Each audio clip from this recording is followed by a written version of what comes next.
Hey, it's Mark Roberts. Welcome to Let's Get Into Entertainment. This is the business of entertainment. Today, we're going to be talking to Johnnie Porche. What's interesting about today is that we're going to be talking about life rights. We're going to talking about stories that happen to either you or your friends or your families that you think are great movies. How do you get from that story of someone's life to a movie, to a documentary, to a television series? That's what we're going to be talking about today on the show. We're going to talk about how you get your life rights sold. What do you get for it? How long does it take? We'll talk about all that. We'll talk about the business of entertainment coming up next. Johnnie Porche. Ladies and gentlemen, welcome to Let's Get Into Entertainment. This is the business of entertainment, Teddy. That's what it is, player. I love it. You know what's up. Just want to welcome Tootie. My wife just brought out some cookies. Thanks, Mom. Wow. Nice. Pass those around, player. Pass those Here, let me have one of these. That's royal treatment right there. I like that. Let me get one of these. We're going to talk about the business of entertainment. We're going to talk about life rights, which I think a lot of people wonder about. Like, how do you do that? Hopefully your life is dope and they want to make a movie. Right. I don't know if they want to make one about like mine, so. You never know. But today on the show, we're going to bring him in right away. Johnnie Porche is here today. I've known Johnny since 2006. That's right. Right? We have a documentary out about Johnny and his experiences in Riverside, being a police officer, coming from the Army, and getting into a relationship with someone that ended up betraying him and his family, and ended very, very badly. So we did a movie about it, a documentary about it, and it's out on Amazon Prime right now. Really good. It's a true crime story. Have you seen it, Davey Dave? Oh, yeah, I've seen what? I've seen it like 5 times already. Davey Dave on the ones and twos, by the way. Always Thank you, buddy. Dude. But we were there at the premiere. We were there at the screening. Oh, you guys were at the premiere. That's right. What did you guys think of the story? Do you think the story was interesting? It's incredible. It's crazy. Yeah. I'll tell you that much. I want it to be a feature film. Yeah. Dwayne "The Rock" Johnson starring as Johnnie Porche. That's what's up. He ain't big enough, bro. No, he ain't. All right. You know what? We'll get Eric Estrada. That'll work. There we go. Chips. So, Johnny, just to preface it, you're from a police family. So when you got back from the Army, you became a police officer. Right. And then there was an incident where, a guy wanted to die. Right. So suicide by cop occurred, and you put him down. Yes. Because it was either you or him. Yes, sir. And then while you were going through coming back, you met pretty much the love of your life at the time. Right, who I thought was the love of my life at the time. But it's one of those situations where, you meet someone in the beginning and things are great. And it actually was good for a long time until the very end. And you trusted this person with your life. Like, there was no way in the world that you would have ever believed that someone you loved that much would betray you or turn against you. Especially as a police officer, you think that, they're pretty solid. We're pretty, we have a level head on us usually. And she just kind of fooled everybody, not just me, just her department, my family. But yeah, she was somebody who at first she was somebody totally different, but she had a past that we didn't know about. Out of the blue one day, you didn't notice anything, huh? Like the switch? You know what? I kind of did at one point at one point when she was changing her appearance, her clothes, and, she used to go to work dressed in her uniform, but one of my shirts over tops of the patch, so she can drive. And she went from that to, having her hair up like a chola and, clothes really, her boobs showing. And it was just a total change. I thought she was messing with someone another copper, another cop of the department. So I just didn't know what the magnitude was. Yeah. So if you're listening, here's the crazy thing about this story. Johnny was a police officer from a decorated police family, like amazing detectives, and it went deep. He met a sheriff who was on her way up, in the academy. She was a standout cadet. She became a sheriff. She ended up working in the jails. So now you're talking about these two officers getting together in an ideal scenario, where they're like in love and they're going to buy a house. They're going to make a life together. And now she's joining this law enforcement family. What I find, and I have always found interesting about the story, is that this girl, this officer, stepped into a family of officers and then proceeded to betray them by falling for and helping a guy that was in for double murder, that was involved with the Mexican mafia, that was part of the Arlanza gang in Riverside, high level. She begins a relationship with this guy, starts sending letters, starts meeting with his lieutenants, with his family members, with his gang member buddies who were selling drugs, and she started bringing drugs and stuff into the prison, allegedly. It's like Donnie Brasco would flip. Right. Like she infiltrated the family. Well, the crazy part about that is, especially Riverside PD, we're just kind of a smaller department. So to get into the group of us, that little niche, it's not very easy, to accept it. She was a sheriff's deputy, so we didn't really, mess with them anyways, kind of the way we do things. And she comes in, and everyone loved her because of me. I get that, but they got to know who she was. And, right before she was arrested, we were at Steve Shumway's, my dad's partner's house, and for his kid's graduation or something like that. And I remember we were leaving, and she was writing down his home address on a magazine, and I never thought anything about it. And I asked her, I said, "Why are you doing that?" She goes, "Oh, I like his front yard because we had just bought a house. We're going to get the front yard done." She wanted the same type of front yard. Well, come to find out, she was giving that information to the Mexican Mafia. Wow. Dude, so everyone's life was on the line. You're talking about this guy from inside prison wanted to kill people that were fingering him, that were going to put him in jail. He wanted to kill people that were in love with Angela, which was Johnny. He wanted to kill people that could help Angela, which were all the people around Johnny. Yeah. But, if you watch the documentary, you see a lot of people that loved her. You see a lot of people that believed in her. Yeah. You see a lot of hurt people. Yeah, you see a lot of hurt people. There's people with tears in their eyes. Good people, honest people that have worn the badge with honor for years and years and years. So it's an amazing story, partially because you want to root for her in the movie. You want to root for her in her life, but at the end of the day, you can't, no matter how charismatic you are, when you're a criminal, when you do things that are going to hurt other people, there's nothing, nowhere else to go. They have to be put away. And look, I don't mean to give it all away. You can still watch it and enjoy it, but this girl got 19 years in prison. Mm. Did she do 19? She did. She got 19. I think she did 12. Yeah, she did 12 years. That's still a lot of years. I mean, I thought she would have done more, but with things going on, I think they just let her out early. But that was a long time. She did 12 hard years. Yeah. I mean, she gave up state, everything. Right? In state, prison. Being a cop, an ex-cop, a dirty cop in state prison. Well, she was on lockdown 23 and a half hours a day. She had a half hour per rec time per day. So she was in her own cell by herself on, It's probably better for her than. Oh, yeah. And if you watch the movie, you'll see the interview. Like, Johnny's talking about the day he found out. Mm-hmm. Yeah. He found letters, and they came to the house and arrested her. That day, she interviewed with Steve Shumway, and we have that tape in the movie. So you watch the movie, and she's being interviewed. It's the real tape of her interrogation. The dude that she was corresponding with, that dude's on death row. Yeah. Today, right now. Yeah.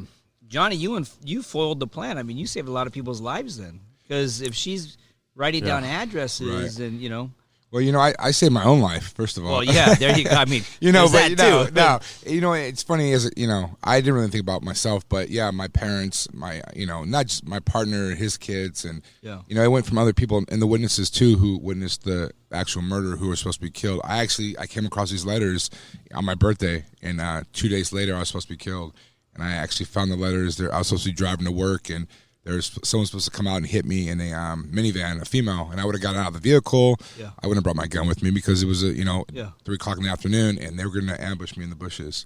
And it's just so weird. I found that letter on the 15th, and it's supposed to happen on the 17th. So is there still a contract on you? Or? No, over the years they've kind of went through. I mean, I think as cops, we take care of each other and stuff. So they put a big task force together where they went through and just did sweeps after sweeps after sweeps of search warrants and pretty much pissed a lot of people off to that it was pulled off. So they met with the head of the Mexican Mafia, and he said the green light wasn't on us, it was on her and him.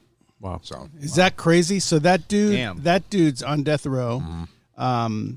Some of the things that aren't in the documentary, that we should have like a post-documentary interview, but some of the things that aren't in the documentary is I actually spoke to this guy on death row, and I recorded the conversations. Maybe I'll put them on Facebook one day. But I spoke to him, and coinciding with what Johnny had said like, oh yeah, we weren't having a good relationship. Things were really weird. Angela was, not wearing her ring. So I was talking to this guy in prison, and he says to me, oh yeah, she would come in, and one day she walks in with her engagement ring on, and I say to her, "The fuck is that?" And she says, "Oh, I got engaged." He's like, "I'll get you a better one." Damn. And he said she took it off. Yeah. At that point, and didn't wear it again. Yeah. I don't know if that coincides yeah, with I'm what's sure it happening. is. Because she was a clown. Yeah. It happened fast. When they're interrogating her, I mean, you're talking about someone who's going to jail that day. Yeah. She does start crying at the end of the video. When she knows she's going away. I don't think she knew that they had the letters at that point. She figured, oh yeah, you guys caught me, and then he goes. That's when Shumway says, "Did you read the letters that Johnny got out of your backpack?" And she goes, "No." He's like, "Read this part." Read this part. Shumway was close to her, right? He's very close to her. Yeah, so it was even yeah, hard for him. I remember in the documentary he broke down because he was, he helped her.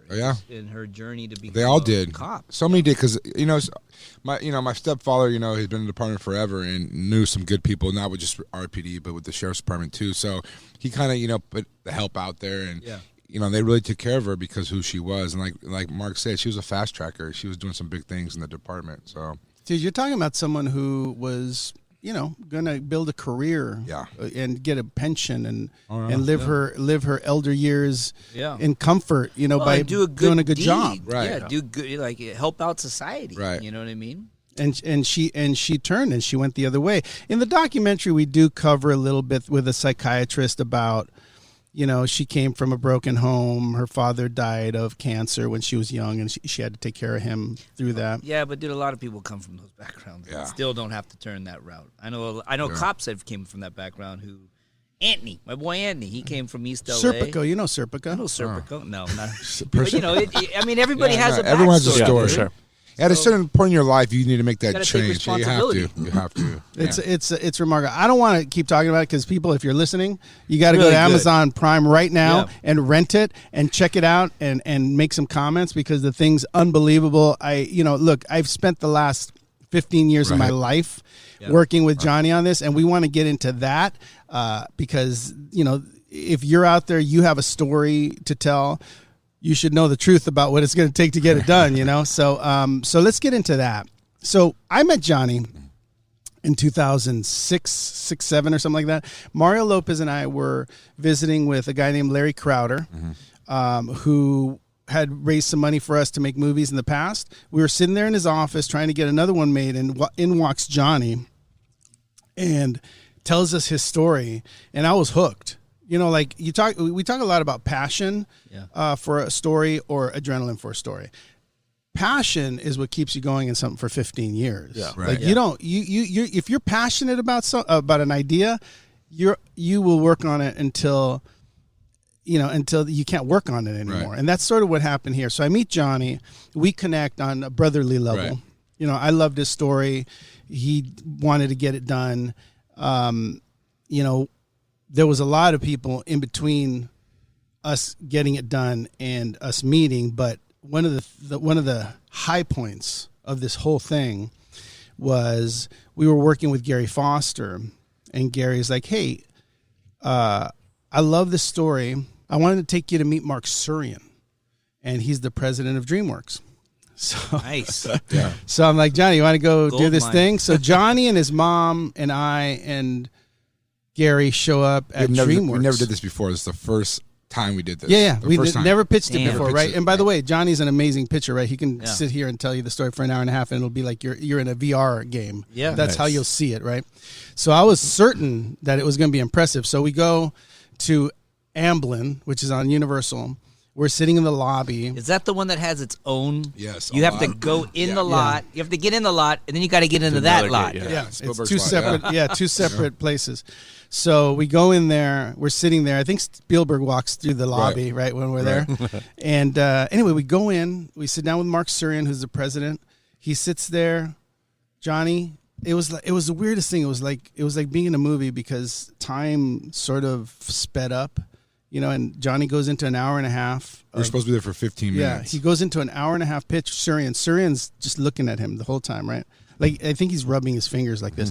But Johnny tells us money he's collecting, player. Johnny tells the whole story, this whole thing that we were just talking about that the documentary is about. We get up. He says, "It's amazing." He fist pumps with Gary Foster.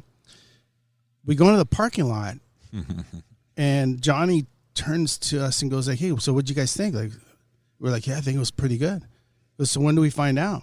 And the phone rings in Gary's pocket. Right there and there. And he picks up the phone. Hello? Yeah, and he hangs up the phone and he says, "We're selling it to DreamWorks."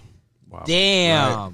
So Fuck. here's the thing. So there's no script. No. There's nothing but A story. article Yeah, an article. in People Magazine and Johnny's pitch.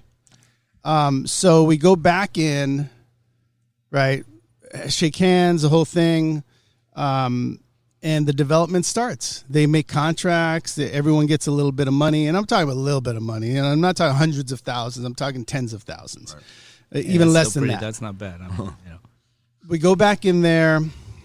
I think we met a couple of times, and I think once or twice we met Spielberg. He came out, said hello. He was all about the story. Yeah, he was all about loved the story. Knew it? Oh yeah, he sat there with us. And he was like, he was looking forward to it, and It was like a dream, dude. It was like a dream. Like you could never imagine a better scenario. So we're like high fiving. We're like, Don't get bigger than that, Robert. No. It don't get any. It could be different. You could be with Ron Howard, maybe, but Spielberg, Jaws, Yeah, Close Encounters, Yeah. E.T., yeah, yes. crazy. Saving Private Ryan. Yeah, Man. crazy. Yeah. So the man, yeah. Yeah. We're sitting there, and we go back a couple of times, few times. They hire a writer. Time $1 million writer. Okay? Why don't you hit me up, dude? See, $1 million never give me writer. opportunities, player. Paid him bank. Yeah. So he gets paid, great money. Again, the guys whose life rights, the guy it happened to, the guy who almost died, Yeah. gets tens of thousands in that area, in the lows, and the writer gets paid $1 million or so. What? Sure. Come What? on. So there's something wrong with that system, I What? think. A little bit. Right? There's Little something bit. wrong with that system. That should be kind of like flip flopped. Yeah. As So- a writer, I don't, it's his story. Right. Yeah. So Bro, I was. Yeah, go ahead, Marky. No, I was just going to We're say. shocked. So so you get into it. This guy's getting paid a bunch of money to get it written. He's meeting with Johnny, getting Johnny's information. A director, incredible director, gets hired to potentially direct it. He's now meeting with Johnny. They're talking. And, Johnny's doing a lot of work, dude. Yeah. He's doing as much work as any writer is doing. Yeah. And plus, he lived it. No extra money for that. Just if it gets made. You get a little bit of money. So just to be clear, you can't do anything without the rights to the story. So Johnny had to go in with a lawyer and work out the details of his life rights so that they can turn it into a story. Now, you would think these rights should be worth a lot of money. yeah. But you're sitting in, like I said, tens of thousands to sort of get it started, and then a promise that when they make the movie, you're making 100, 125, somewhere in that vicinity. It wasn't a lot of money. No. And even Johnny was like, "Look, I'll do it, but I'm in security now, and can I do security on the picture that would help like offset this?" So there was a possibility that he would be working on his own movie. Yeah. As the security company Can you imagine for the that? movie. You're working on your own fucking movie. Dude. They're like, "Hey, Johnny, can you come here?" So what happened in this scene? Can you drive? Oh yeah, or even better, can you drive your actor? That's going to be right. Tell us what happened here and then lock down the street. Yeah, please. yeah. Thanks. We need you over there shooting some shit, Can you bro. believe that shit? Yeah. Wow. That's So crazy. I think life rights are a little complicated. I think it's a little lopsided. What? You think? A lot lopsided? It's a problem. I think so. If you're out there and you have an idea, you have a story that's based on you. The interesting part about it is that Johnny can tell his story and anyone in it, Angela, Shumway, his dad, his mom, he could tell the story from his point of view and not have to ask for permission from any of those people. Right. Because it's his story. It's what he saw. Right. Right? Yeah. Yeah. So if you are telling your story from your point of view, you don't need anyone's permission to do that. You can tell your story. It could even be inaccurate. Right. Yeah. And you could still say, that's how I saw it. But that's good to know. So if you know somebody, like I could tell my story about working with Lopez, Yeah. right? Yeah. He'll see it differently. He'll see it differently. I'll tell the truth, player. You know what I mean? But I need to get paid, Lopez. That's right. So as a result, yeah, life rights are complicated. Here's the interesting part is that Spielberg and DreamWorks don't mess around, right? So when Johnny signed his life rights to DreamWorks, those life rights included all rights, book rights, every kind of right. Likeness, everything. Everything. Wow. Books, audiobooks, TV shows. Now... But are you kind of like rolling the dice here now, right? I mean, dude, it's not like you came to some independent filmmaker and said, let me do your movie. You're talking to Spielberg. So you're thinking like, okay, I'm going to take a little bit, but in the long run, I'm going to get a lot. Because that's how it was. I think the back end was padded pretty heavily. And and you get a name like Spielberg and DreamWorks, you're thinking, dude, this is going to do something. Because everything they've done has done amazing. So... So they come to him, right? So the idea was you make the movie, it becomes a hit, they make it for $40 million or 25, something like that, and then Johnny gets a book deal. Yep. Johnny gets a TV show. Johnny gets whatever's coming next. So you're thinking, you could parlay this. So maybe I'm not making a ton of money right now, but I can turn it into something. So here's the reality. So he makes this deal. We all make the deal. We all drink the Kool-Aid. We're all pumped. They even the script was not very good. It was horrible. Right. What? The $1 million script? It was fucking horrible. Yeah. It was like I killed 8 people in one day. It's a Die Hard movie. It wasn't nothing like the real story. Nothing like it. Oh, wow. Oh, come on. His name was Johnny Ferrari. Johnny Ferrari. Oh, come on. It's a mob movie? It was. Movie? We're an Italian family, like Blue Bloods. And I was like, no, this isn't happening. We're urban, It's totally different. But... So, Roberts, are you producing this? Not really. Oh, okay. Not really. Sometimes you come in at different levels. Consultant. I tried. Yeah, right. I tried my best to. They booted us out. Yeah, I mean, we tried our best to position ourselves since we had the rights. Johnny and I were like in the driver's seat sometimes. Mm-hmm. Yeah. But at the end of the day, it's like I tell you, Teddy. At the end of the day, these lawyers, these other producers, they are the world champions. They are the Olympic gold medalists of making sure you don't get anything. Yeah. That's what you're dealing with. And they want you to like them. They want you to like them, and they want you to give them everything for nothing. If you're making a movie for $25, $40 million, someone's getting paid. Or you sign up with Spielberg and you hope that it all works out. And it didn't work out because eventually the film went into turnaround. And what it means when a film goes into turnaround is that they shelve it. Right. They basically decide we're not making that kind of movie. We were last year, but we're not anymore. Well, they said they lost their ass on a movie. They lost a lot of money on this. So they said we're not going to do any true type stories anymore. We're going to do a movie called Jurassic World, and that's what they made. Of course, billions. But it's funny because I worked on a movie after that, Fast and Furious 8. I was the security for the director, F. Gary Gray, and I was meeting. And lo and behold, Mark Cerny, he was actually one of the head dudes on the movie, and he comes to me and he was just like, your story was the most amazing story in 20 plus years I've ever heard. Like, we need to still do this. He was always pumped on that. Remember Mark? I'd call from Cuba. Absolutely. But yeah. Wait, did you say Mike Sir? No, Mark Cerny. Mark Cerny. Yeah. Did you work with Mike Sir on that? Mm-hmm. Yeah, that's what's his name. Security. Yeah. Mark Cerny. No, I know, but when he said that, because Mike Sir what's name? Security. Is Vin's guy. Yeah, he's a buddy of mine too. Oh, yeah. Good friends with them. We were in Cuba together, dude. We there for like 5.5 weeks. Yeah, Mike Sir played Mikey Muscles in my web series. Is that true? Life. Yeah, no, I swear to God. That's somebody amazing. said that. But I would be surprised because he's getting into producing too. He's a smart dude. Very smart guy. Yeah, but he packages deals very smart with Vin on certain things. So he got a piece of the pie all the time. Yeah. I was a little aggressive. I was learning that whole genre then. Now going back into it, I get my pieces. But he's a smart guy. Yeah.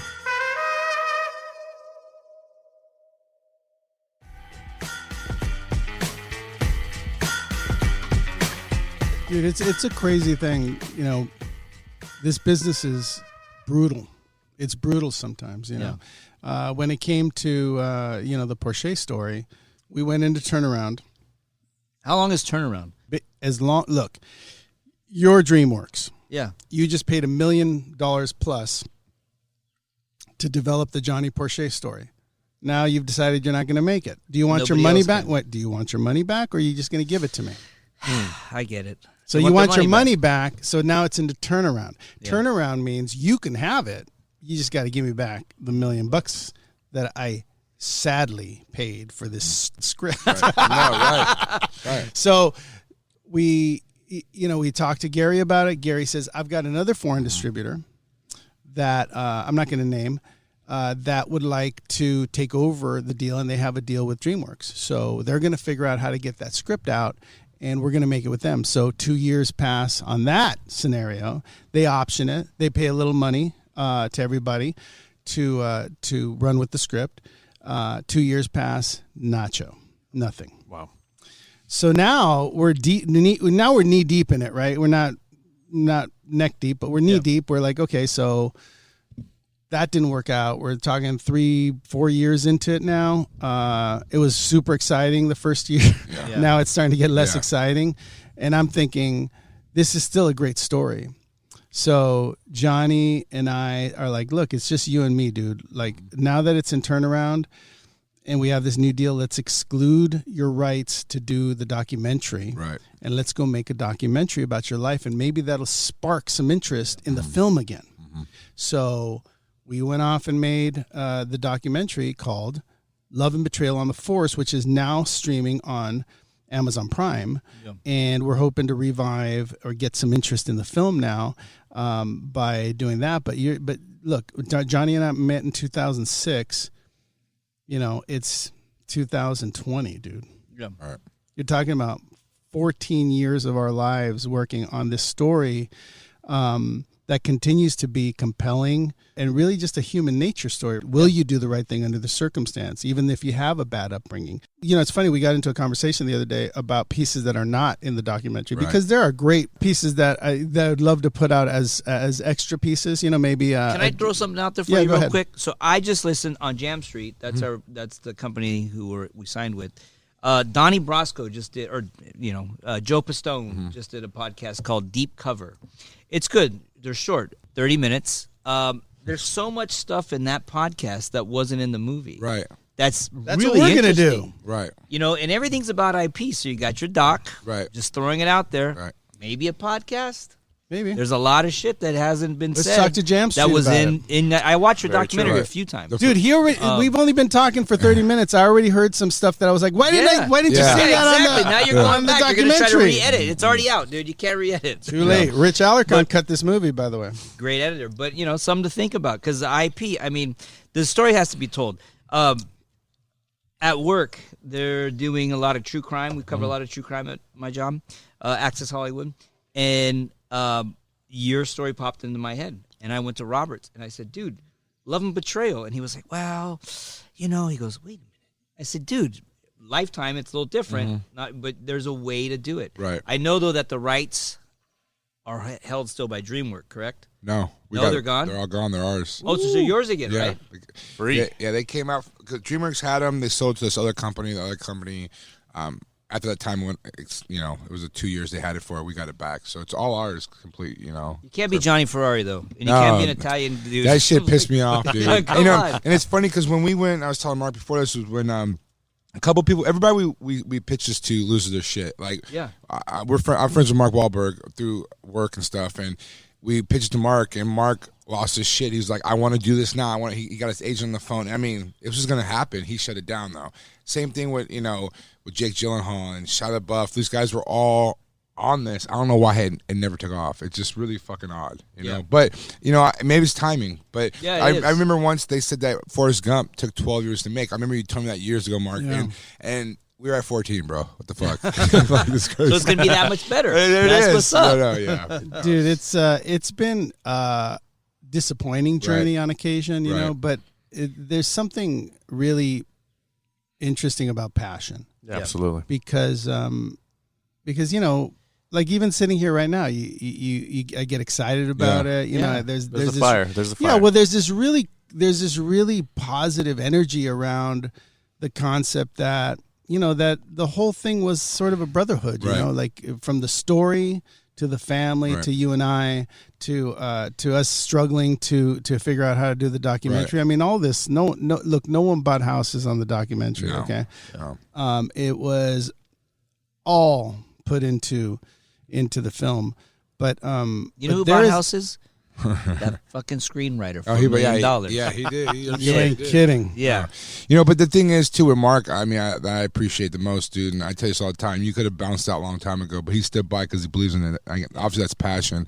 But, like, we had the same vision, you know? We had to, like, when people didn't have our vision, like, we were locked in. And it's like, we've had a lot of big names come across us. Huge. Billionaires, millionaires, actors, whatever, who want a piece of this, and something happened some way, it just didn't work out, so... Yeah.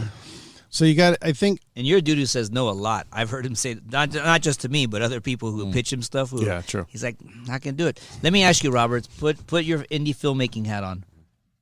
What do you think it would take to make this? How much? There's the reset. You hear the reset? Yep. it's a complicated movie on a lot of levels. I would think that it's like Training Day. Yeah. You know, like that level, like Yeah. 20 million, 25 million, 20, probably 25 do million. it. Yeah. So that you can get a great actor, get a great director, and then the rest of it just falls into place. But you know, it's what I really liked about it from the beginning, not only Johnny and his family, but what I liked about it is Riverside, you know, because Yeah. Riverside is a character. It's different. Yeah, It's exactly. different. Riverside's a character. And I think if you can make a movie where you show Riverside as a character, Yeah. you Absolutely. could really do something cool, you know. And I always believed that about this film. I always believed that this story was multifaceted. It wasn't just about Johnny. It wasn't just about Angela. It was about Riverside and, you know, the 110-degree weather and, you know, and the track homes. And Well, people don't Yeah, realize. exactly. People don't realize Riverside. I mean, they always say it's because it's the IE or the dirt people, or whatever. But I mean, they have portions where it's hood and there's areas that are nice. But I've been all over the world traveling what I do for work, and my clients live in Beverly Hills, and it's kind of nice to go out there, and there's areas where you can have that open space, but there's areas you can't go also. True. But at the end of the day, like, it has so much character, and I mean, we always say that the Riv raised me, you know, Riverside raised the Riv, you know, and a lot of people come from Riverside. They don't get a lot of props because we have amazing fucking athletes, amazing people, but I think that we're looked upon like we're, you know, because it's over there. I remember one day I was with my client, we're flying a helicopter over on a stagecoach, and one of her girlfriends was a model in there, says, "Oh my God, I wouldn't want to live down there. It would literally go over my house, dude. It would literally go over my house." I was like, "This bitch," you know. But like, I know, I was like, "This girl doesn't even know." Like, she's like, "These people live out here." I'm like, "Yeah, dude." But I mean, you know, I think, you know, it's interesting, but I think a lot of people, when they come to Riverside and they see it, they look around and they see, you know, the Casablanca, the Arlanza, but you go down to downtown and you can see, you know, the Mission Inn, and I mean, it's such a cool spot. dude, the know? Mission Inn is historic. Historic, dude. Presidents. I used to work there, brother. I was a bellman there. Were you really? Oh, yeah, I was a bellman before I went to the military. Yeah, That's tight. Made some good tips there. By the Yeah. way, we shot most of the interviews in the Oh, yeah, suite the Mission Inn. at the very top of the Mission Inn. And to answer your question, Dave. Oh, yeah. what was the The bar. the bar we shot at? It was Mario's across place. the street. Mario's place. Yeah, it was Okay, across cool. the street, right? Yeah. I was I was on Fast and Furious when you guys did that. I Oh, was- you yeah, weren't I was even in- there. I was in That's Georgia, right. Yeah, And then, by the way, shout out to Lorena David, who Oh, did all yes. of the. that's my girl. Yeah, she did all of the reenactments on the movie. They were great. Yeah, she's amazing. I was thank God for her, because I'm not that kind of director, you know. Right. So I had no idea how to, fake Right. fake Johnny, right? No. And then she had to turn Johnny into an actor, which is fucking impossible. Yeah, and I'm a big old fucking monkey. I was like, nah, what am I supposed to do? Yeah. But yeah, just to get back to the business of it, you Right.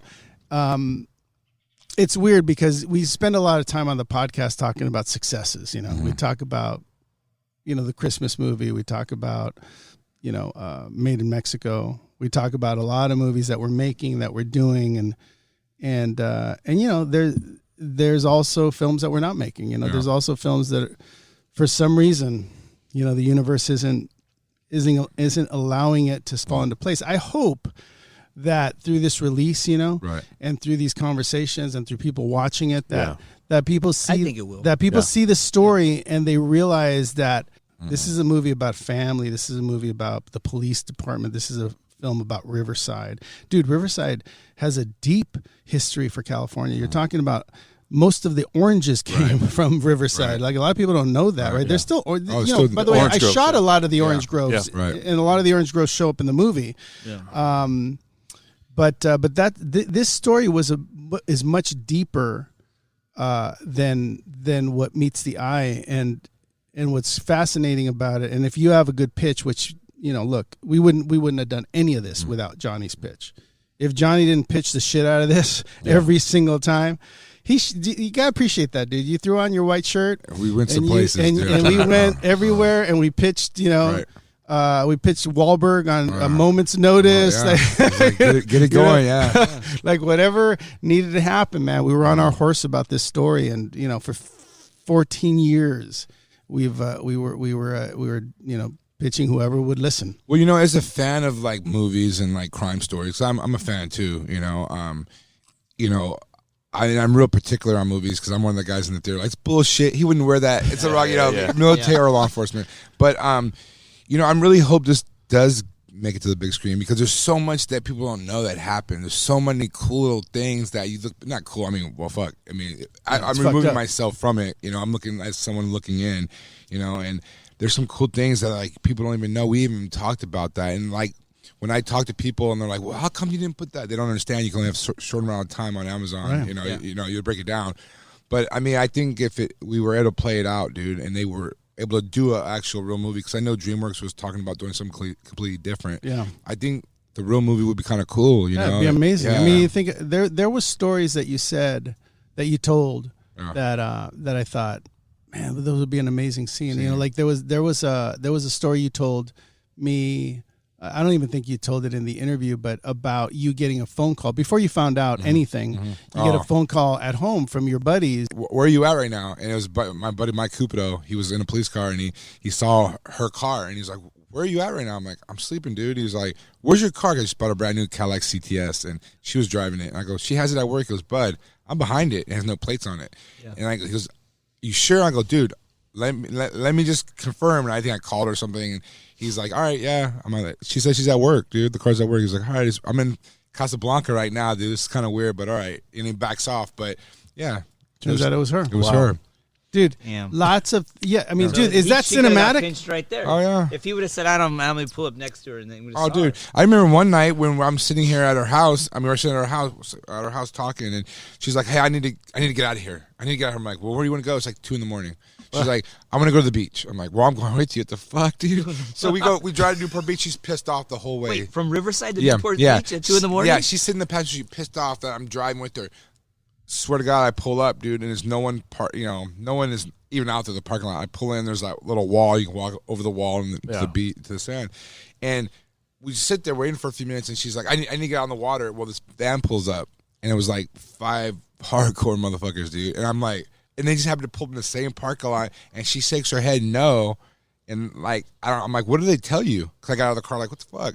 And she's like, "Oh, they're asking me for directions." I'm like, and I didn't put 2. They're probably rolling up, "Hey, what's up?" And she's like, "No, Johnny's with me," So I didn't see all this stuff until actually later on, because I mean, like again, she was a cop. You wouldn't expect these things. Dude, so much richness. Like I said, we just sat down. You said I can't remember the beginning of the podcast, but he was talking about something. I was like, I'd never heard that before. Right. And every time we sit down, and it's been 14 years, every time we sit down, there's a new element to this. Yeah, it'd be awesome, and maybe had Spielberg been truly involved from the beginning, he might have not hired a writer right away and just said, let's talk. Let's decipher this whole thing for a month. Let's figure out the whole story. Let's take it all apart and then bring it back together. What hurt us on the DreamWorks thing, to get back to that really fast, was that you remember they went a different direction. They got rid of Mark. They got rid of there was a president, a vice president, and Spielberg got rid of both of them. That one sucked, dude, because we thought we were good. That's happened to you a few times. That happened with you and the Hammer when you took Adam Carolla to spar. He took Adam Carolla to spar with Mario Lopez, which was a bad move, and he was going to executive produce that movie. Lopez lit up Carolla. And that was the end of it. The movie got made. I didn't know Mario was going to light him up. Mario Lopez. What the fuck, dude? We were 30 seconds into the first round. Bam, bam, bam. And Carolla stopped everything and walked to the corner and was wrung. You could tell he was wrung. He was like, "I'm done." He got out. Oh, shit. He packed his shit. I'm trying to talk to him as he's walking away. I'm like, "Dude, are you okay?"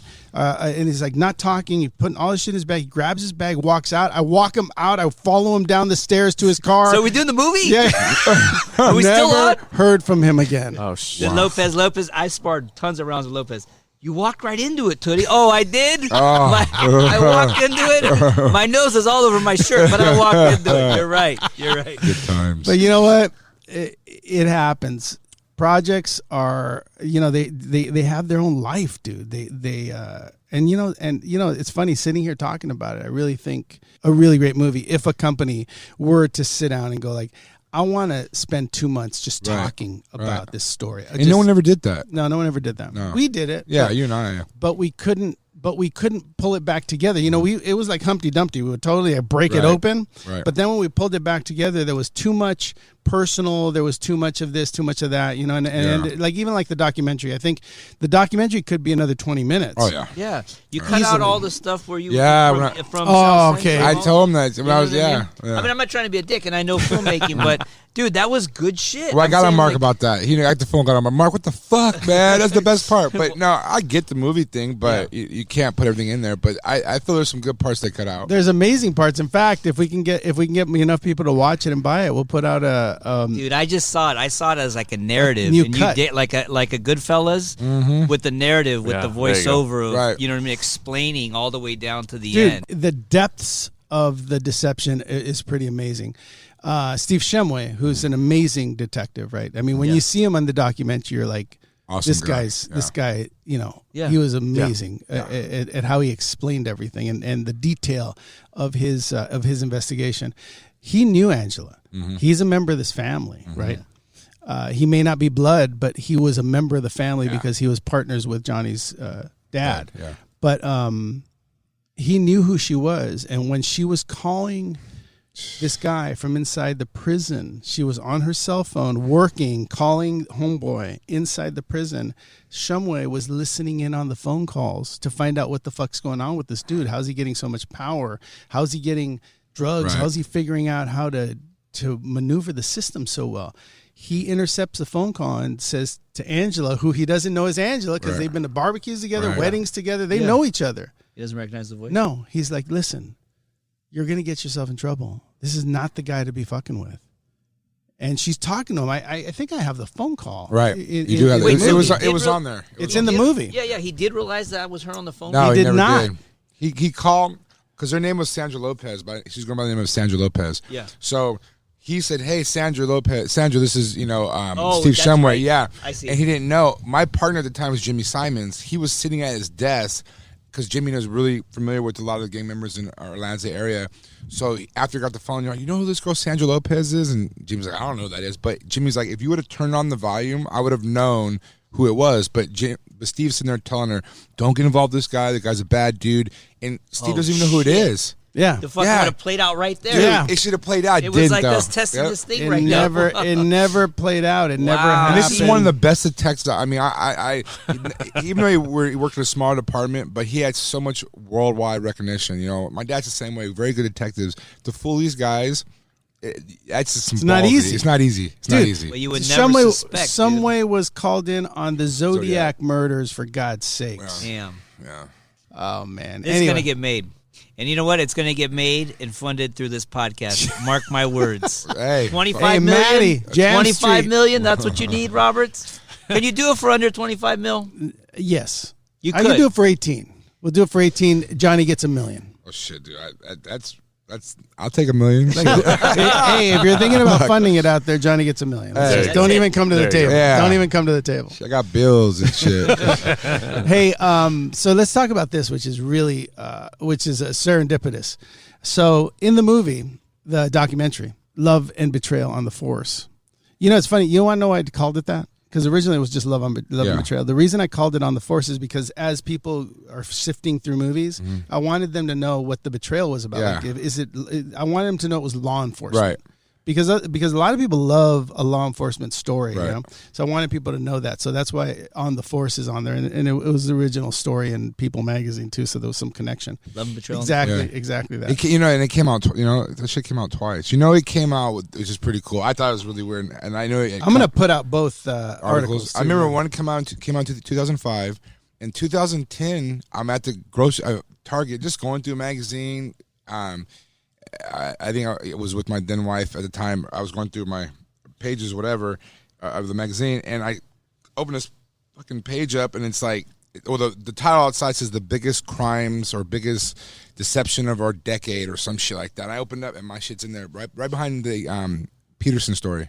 Damn. Like it had some major threat. And Johnny Dodd, who did the People magazine article, advised me in 2005 that it was the most written about story behind Katrina. That's Damn. amazing. See, if Katrina wouldn't happen, Shit. your shit would have been number one. Oh, dude. We wouldn't be we'd be like, hey, get that guy on the phone. It's always something. He's like, I can't do it. Dude. I'm in the Bahamas right now, player. It was more than $1 million, brother.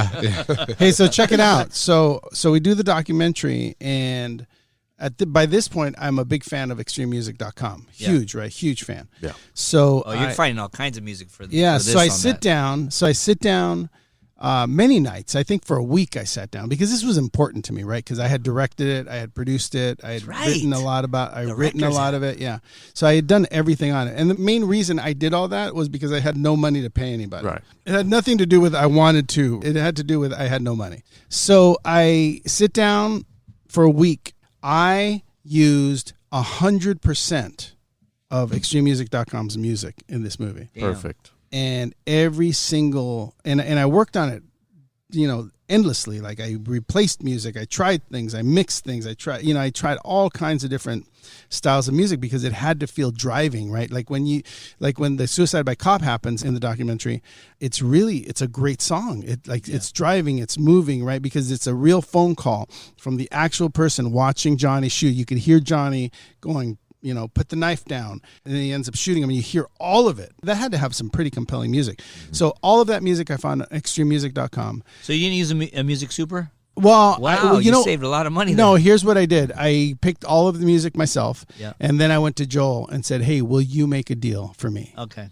With extrememusic.com. I didn't know Russ existed, so no, I picked all the music myself. I even timed it. I put the music where it was. Nice. Rich maybe moved it here and there, yeah. But I picked everything and I put everything where it was supposed to be. But Joel High negotiated a deal with Extreme Music. I think I ended up paying, a nice amount of money for all of the music, but it was great. It was all from Extreme Music. And if you want to see what I've been talking about for a year, then go watch this movie, Love and Betrayal on the Force. Yeah. Prime Video on Amazon, and you'll see what I'm talking about. Extreme Music's amazing. You can also watch it on Amazon Prime, and what did I call it? What did I call it? Video Amazon. Prime Video on Amazon. I was like, what the fuck is this thing on? Another Is that a new? yeah. By the way, it's going to be on iTunes pretty soon. And it's going to be on Google Play Yeah. very Nice. soon. Yeah, Very it's taking a minute to get there. I don't know. Right. I don't know how it all works, but I didn't realize it was going to be on Amazon Prime. There we go. And one night I just decided to check, and I checked, and there it was. And I think I texted you guys like at 2:00 in the morning, going, "Hey, it's on Amazon Prime." Yeah.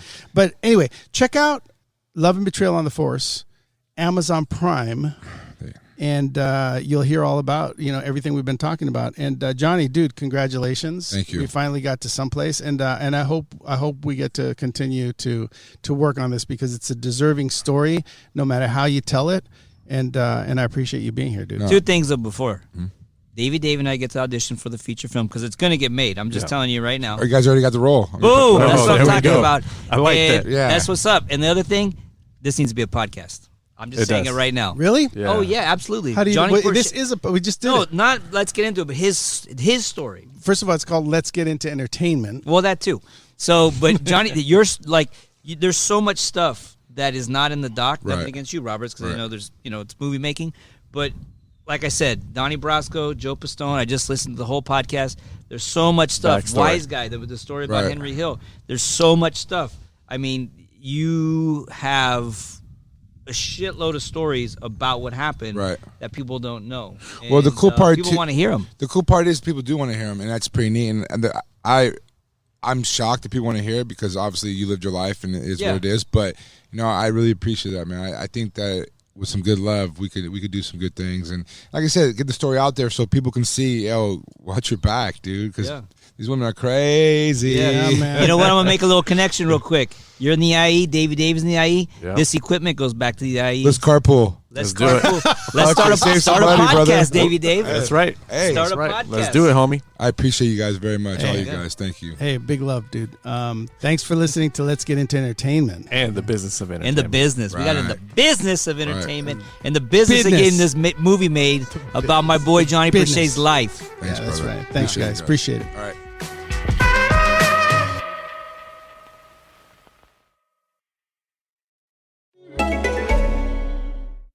everyone, I'm Kirby. And I'm Sarah. And we're Los Angeles. Strivectin is a brand that's long been regarded as top-tier skincare by professionals of all kinds. We personally love how all of Strivectin's products are backed by science. If you're looking for an eye cream to help smooth the appearance of crow's feet and under-eye puffiness, Strivectin's new Intensive Eye Concentrate for Wrinkles Plus is proven to do so, starting in just 5 days. To learn more, visit Strivectin.com. The wait is over. The Walking Dead is back. Don't miss the extended 10th season featuring 6 new episodes, each focused on different favorite characters. Get ready for high-stakes showdowns, emotional reckonings, and more info about your favorite Walking Dead survivors. Start watching the latest season today and catch new episodes of Season 10 early with AMC+. From season binges and exclusive content to early access to new episodes, the best Walking Dead experience is only on AMC+. Get lost in the Walking Dead universe today. Available ad-free and on demand. Sign up at amcplus.com. AMC+, only the good stuff.